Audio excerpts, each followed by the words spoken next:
Hey everybody, welcome back. It's Jordan here. Today we're going to be taking a detailed look at this awesome Bricklink designer program set. This is the 1950s diner. It is 1,379 pieces and it's official Lego set 910011.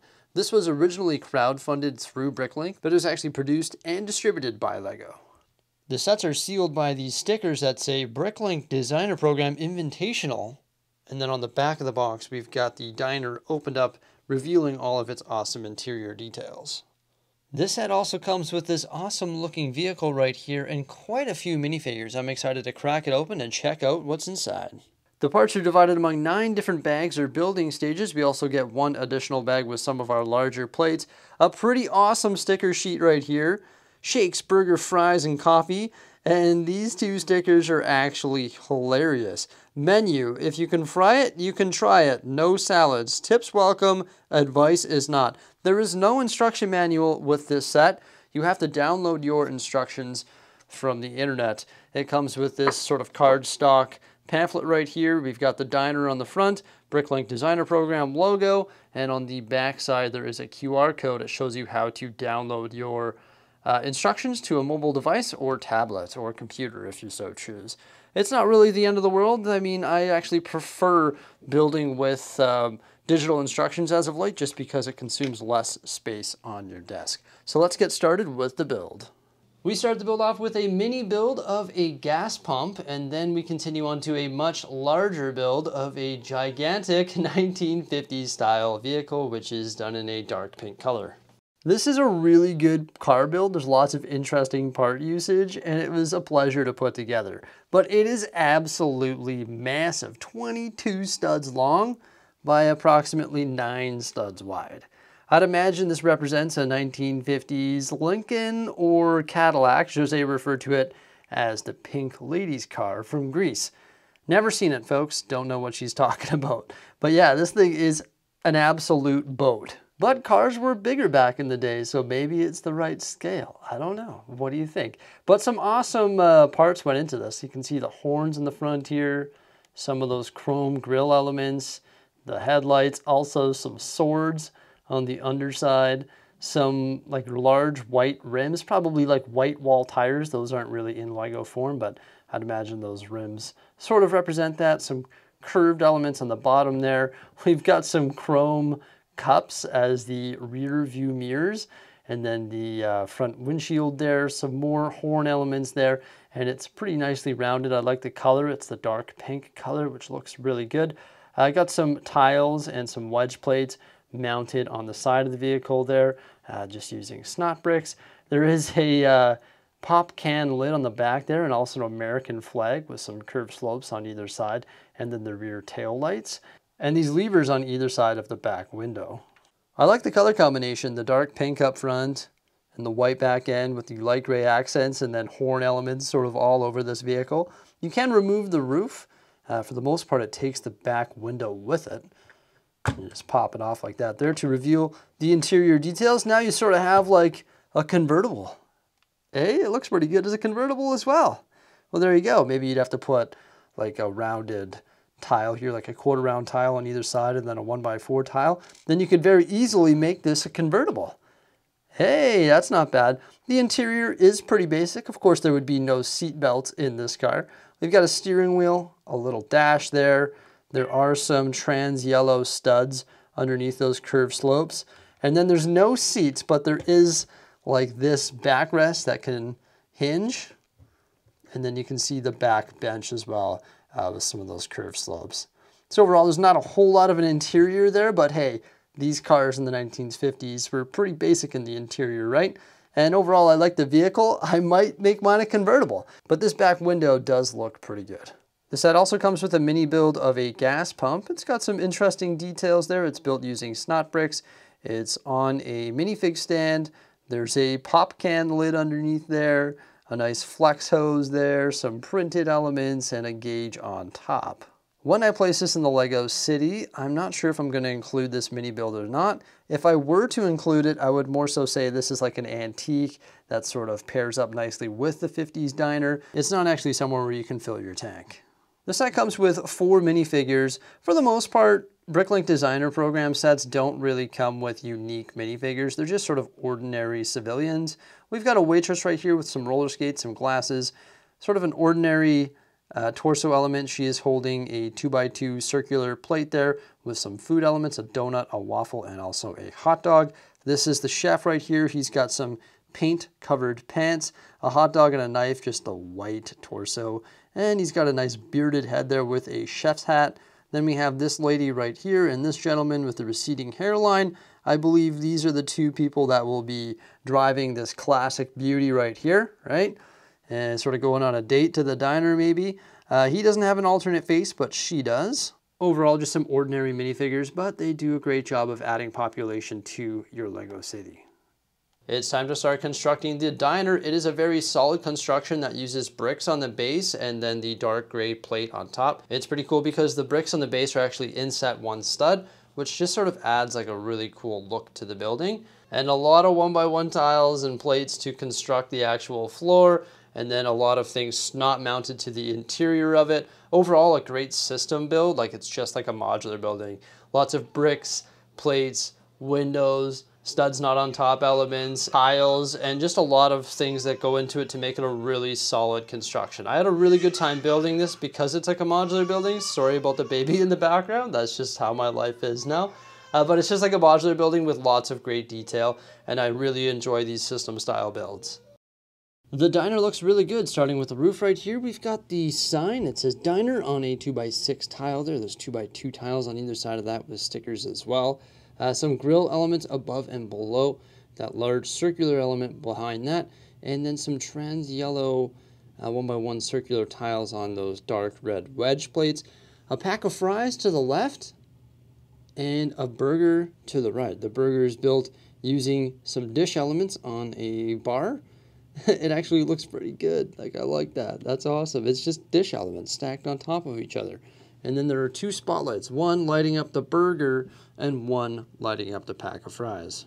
And those are built using a couple connector elements and a couple dish elements. And then we've got this sort of underlining the sign, the burger and fries as well. It says shakes, burgers, fries, and coffee. I like the red color of that, and also the yellow transparent studs integrated into it as well. The roof blends in perfectly. It has a rounded shape using these like large sort of quarter circle pieces, and then there's all sorts of bricks and also slopes. It's tiled off nicely as well, and it just actually sits on top of the diner like a lid. There's no studs tacking it down in place. The roof is a robust build using all sorts of plates and bricks, and as you just saw there, I had a difficult time getting everything pushed down and aligned properly. Oops, that's my bad. Sorry about that. But yeah, it is a pretty cool build. It's solid, like it's a strong structure, and I love the details that it has. It has 3 lights mounted between the windows there, and there's also some lights right here on this roof going over top of the entrance.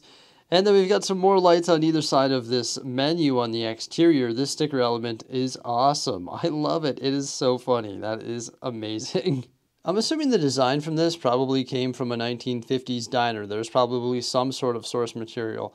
Me personally, I've never been to a 1950s diner, but I'm sort of confused by the front door. The entrance uses these trans blue window panels, and then this is the door. This whole thing swings open. So it's just like this giant door. Like, would that stay open, or are people opening and closing that? Like, it's an interesting build. I love how it hinges like that, but it's not like a classic door element that you would expect to find.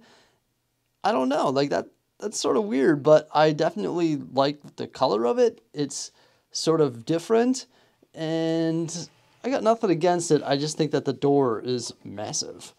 And then we've got some steps leading up to the door there that are all tiled off in dark gray. So we've got our door, the menu, our rounded corners, some windows on the sides there, and pretty much just a solid back here in light gray and red. These, I believe, represent like vents or exhaust for the kitchen. And then there's some textured bricks there as well. And then it's symmetrical on this side. So like I mentioned, the roof is like a lid. It just sits there. And it actually lines up perfectly with these plates on the underside of it. The floor is very nicely tiled off using the checkered pattern with white and black. I love that. It looks so good. Oh yes, it is just perfect. On this side over here, we've got a jute box, which is definitely a nice build. Uses some headlight bricks, a 2x2 trans blue slope in there, some grill elements on the top, and overall I like the construction of it. There's all sorts of knickknacks in the diner. To the right of the jukebox, we've got some music-related items. There's a gold record, which is a circular 2x2 print piece. Then we have a trophy, a guitar, a trophy figure, and also a microphone. And then we have our kitchen, where they welcome tips, but they do not welcome advice. We've got our stove there that's topped using 4 of the 1x1 circular tiles. You're supposed to put this frying pan on top of the stove, which makes sense, but there's no way of tacking it down. I'd probably just swap out one of those tiles with the stud so I can tack down the frying pan. Just like that there, so my frying pan doesn't go flying. The turquoise color is really nice. Then we have some textured bricks underneath those 1x2 connectors that run all the way along the counter. And the counter is topped with those metallic grill elements. The interesting thing about the placement of the counter is that it actually holds minifigures upright. That minifigure is not tacked down onto a stud. In fact, there's no studs to position minifigures behind there, but it just holds minifigures upright, so I think that's pretty neat. There is actually a little bit of detail underneath the cooktop there. There's some 1x1 cylinders, rather than just having bricks like the rest of the counter. We've got a lot of things mounted to the wall there. A knife, a frying pan, a couple frying pans, and then a couple upside down bottles there, and then all sorts of print elements over here, which is awesome. Just a great selection of print elements. It says, I love Heart Lake City, maybe the first $100 bill that they ever received at the restaurant, and they've got some mugs and stuff mounted to the wall there as well, a piece of mail, a map, a United States flag, a couple more of those records, news, this printed piece that you see in a lot of different Lego sets, and then also a newspaper and another one of those 1x2 printed tiles with like the film. There's a light in the corner and then a place to sit right here. There's a table with a bench on either side. I'm not sure why there's a purple tile in this corner. There is a purple tile in the opposite corner as well that's covered by one of those light fixtures. Then there's some nice elements here mounted to the wall using some snot bricks. We've got a waffle, some cookies, and a donut just as decoration. There's our front entrance, and then the coat rack right here, and some more elements that are all printed as well. And there's also a little countertop there where people can stand and eat. I love the retro vibe of this little restaurant here. Like the bar stools look really good, and the decorations behind the counter look fantastic as well. Overall, it's very compact. It offers us lots of detail, and that tiled off floor just looks awesome. It also comes with these 2 1x2 printed tiles, which are designed to sit loosely on the tables and counters throughout the restaurant. So we could place these minifigures in the set. One thing I will say is there's no studs available to position them in action poses. For example, we could change up one of these chairs and put a circular plate on there so you can actually sit a minifigure down. Maybe replace one of these with a plate so you can sit a minifigure down once again. And then maybe pop a couple of these tiles out and replace them with 1x1 plates. A nice thing about the set is its size. It's actually 32 studs wide, so it fits on a base plate, and it's 20 studs deep. So technically you could position it on a base plate in your Lego city, and you probably want to make this a parking lot of sorts. However, if you want to make it a parking lot, obviously this vehicle here, which is massive, is not going to be able to park on the base plate. So in my opinion, if you want to make this a classic 1950s diner with a parking lot that will accommodate all sorts of different cars, it's going to take up more than one base plate in your Lego city. So when I place it, I have to decide how large I want to make the Mills plate that's going to accommodate this in order for it to accommodate this massive vehicle and also other vintage cars that we see in the Lego city.